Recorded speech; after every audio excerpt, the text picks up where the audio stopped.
Assalamualaikum warahmatullahi wabarakatuh.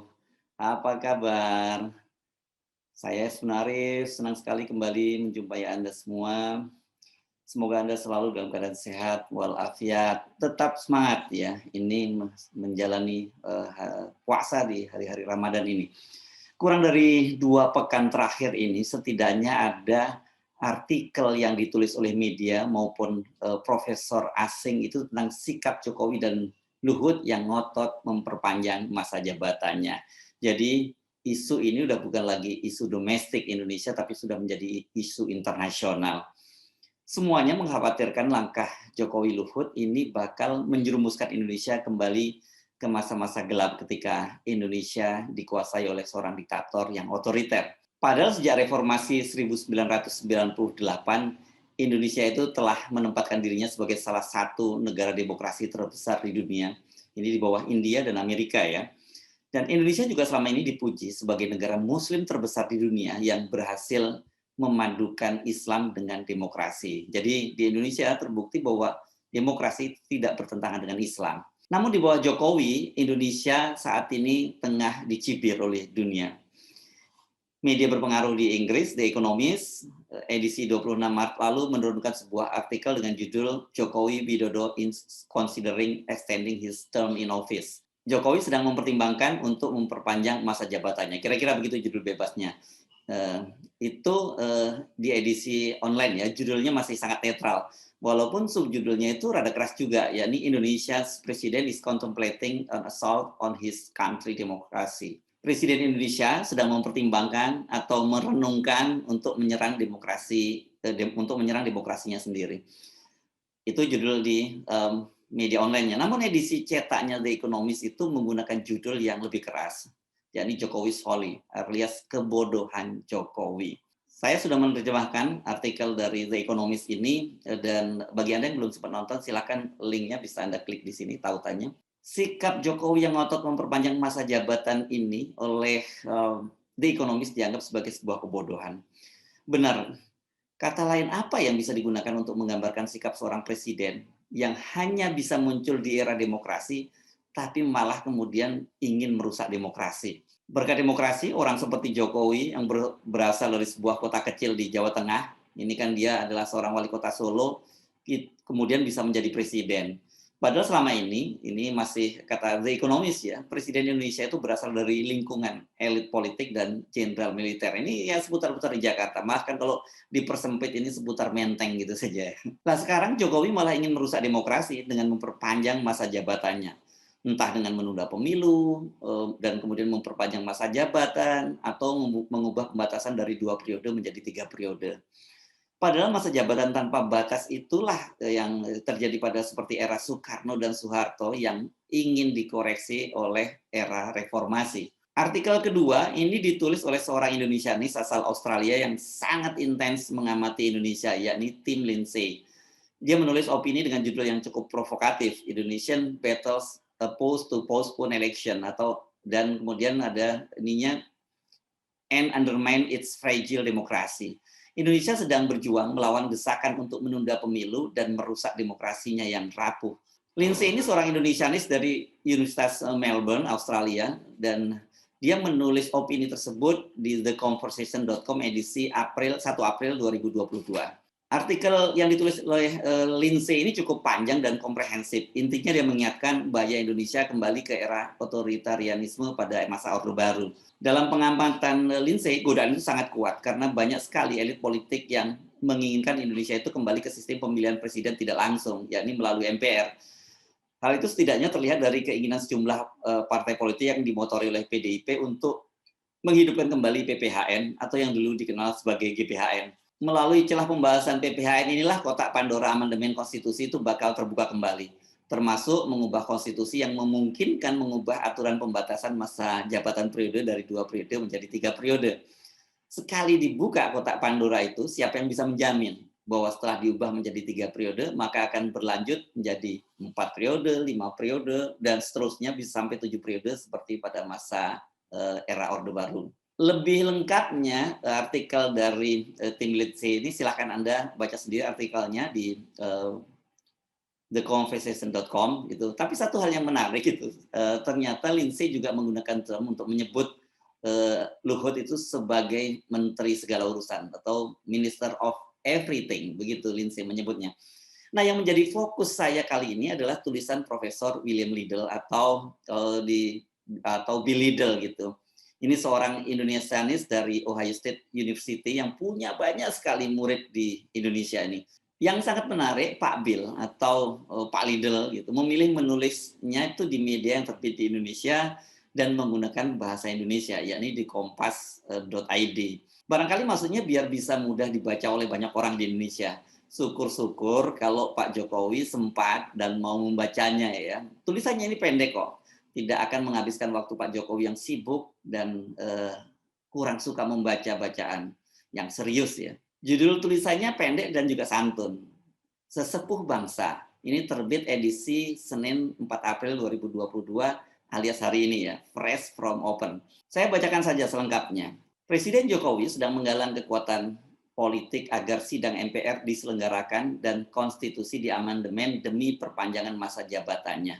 Mengapa kesimpulan ini muncul? Kiranya tidak tersangka lagi, Presiden Jokowi sedang menggalang kekuatan politik agar sidang MPR diselenggarakan dan konstitusi diamandemen demi perpanjangan masa jabatannya. Mengapa kesimpulan saya mengenai hal ini begitu pasti? Itu tanya Liddell.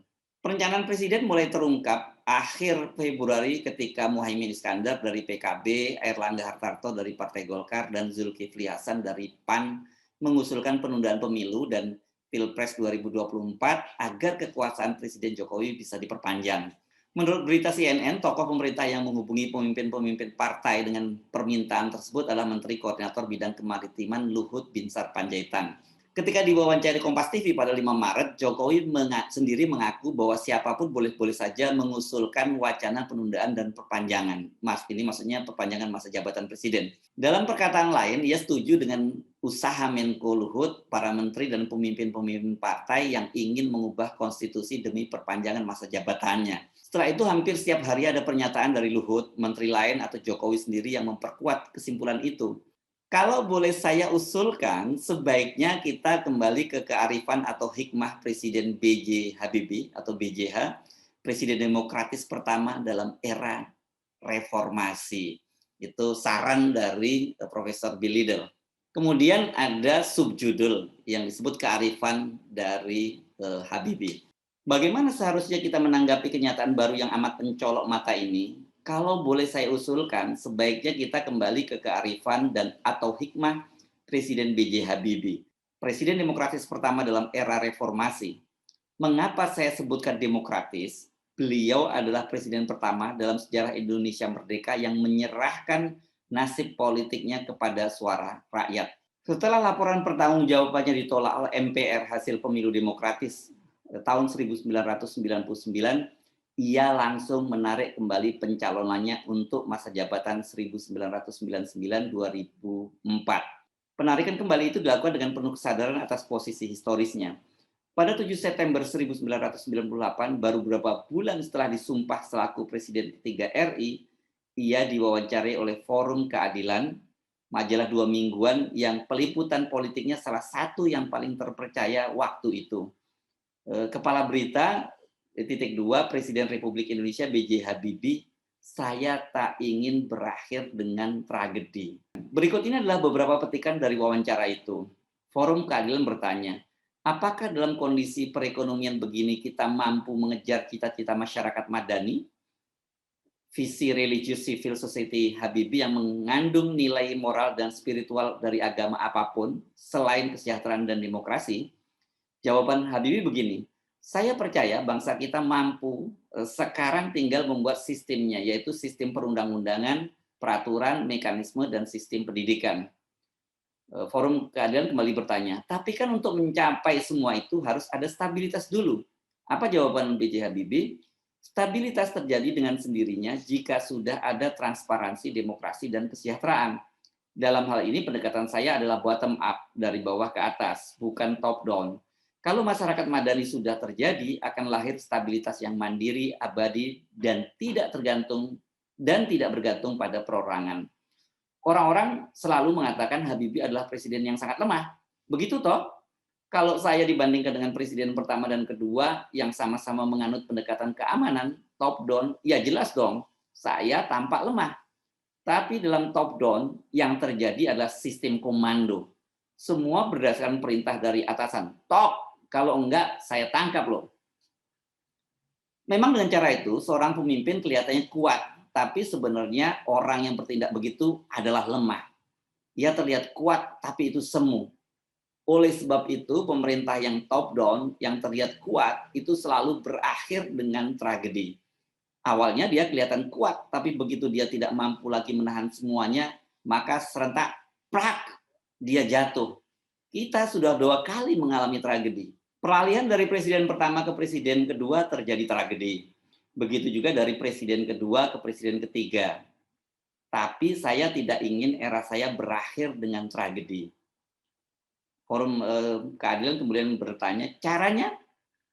Jawaban B.J. Habibie, saya memulai era saya dengan era kebangkitan demokrasi. Saya ingin mengawalinya dengan era kristalisasi masyarakat madani. Nah, katakanlah sidang umum MPR pada Desember 1999. Saat itu bagi saya hanya 2 option, 2 pilihan. Pertama, saya tidak terpilih lagi, berarti era saya berakhir. Option kedua, saya diminta dengan hormat untuk meneruskan kepemimpinan 1 periode lagi. Berarti itu adalah masa jabatan saya yang terakhir, setelah itu saya tidak bisa dipilih lagi. Karena saya akan memperjuangkan dan mengeluarkan ketentuan yang akan kita jadikan ketetapan MPR, bahwa tiap presiden dan wakilnya hanya boleh 2 masa jabatan. Pertanyaan dari Forum Keadilan, Anda setuju dengan ada pembatasan begitu? Jawaban Habibie, iya, arah kita ke situ. Bagi saya itu adalah awal dari suatu tradisi peralihan kekuasaan yang tidak tragis. Mengerti toh? Tapi kalau pada Desember 1999 rakyat menghendaki saya maju lagi, berarti itu adalah periode kedua sekaligus terakhir bagi saya. Dengan kepastian masa jabatan, dengan kepastian masa jabatan presiden, kalau era saya berakhir, kan nggak ada ribut-ribut. Buat apa kita ribut-ribut ganti presiden? Bahaya yang dihadapi demokrasi Indonesia kini begitu nyata dan solusinya juga begitu terang. Akhirul kata, kiranya sulit menambahkan apapun kepada tindakan serta wejangan Presiden Habibie hampir 1/4 abad lalu. Bahaya yang dihadapi demokrasi Indonesia kini begitu nyata dan solusinya juga begitu terang. Kepastian 2 masa jabatan presiden dan pengadaan pemilihan nasional setiap 5 tahun perlu dipertahankan. Di bawah tulisan itu ada keterangan, R. William Liddell, Profesor Emeritus, Ohio State University, Columbus, Ohio, Amerika Serikat. Ini luar biasa ya Pak Liddell ini, memang meskipun beliau adalah seorang empu gitu kalau bagi kalangan akademisi di Indonesia ini, karena mereka guru banyak sekali pengamat-pengamat politik di Indonesia, sebutlah siapa namanya di sini yang sekarang pengamat politik yang menonjol, itu mayoritas yang lulusan Ohio itu pasti dipastikan dia adalah murid dari Pak Bill Liddell ini. Dan Pak Bill dengan santun memberikan nasihat. Jadi ini Pak Bill paham betul dengan gaya bahasa dan culture Jawa. Memang kalau menyampaikan sesuatu dengan orang Jawa itu harus dengan cara yang tadi itu bahasanya cekaos dan anda pasor gitu kan. Culture Jawa katanya kalau dipangku itu justru malah mati. Nah, mudah-mudahan saja apa yang atau nasihat dari Profesor Bill Liddell ini sempat dibaca oleh Pak Jokowi, atau kalau Pak Jokowi tidak sempat membacanya, ada stafnya yang membacakan. Ini nasihat penting saya kira dari seorang profesor yang usianya sekarang saya kira sudah di atas 84 tahun ya. 84 atau 80 tahun Pak Liddell ini. Jadi beliau setidak-tidaknya selalu referensinya cukup dalam mengamati perjalanan sejarah bangsa Indonesia. Ini mulai dari tentu saja jatuhnya kekuasaan Bung Karno, Pak Harto, kemudian diikuti oleh era reformasi, dan ternyata pada masa Pak Habibie yang sangat singkat, itulah yang justru sangat mengesankan bagi Profesor Liddell. Saya Arsun Arif dari Forum News Network. Sampai jumpa lagi. Assalamualaikum warahmatullahi wabarakatuh.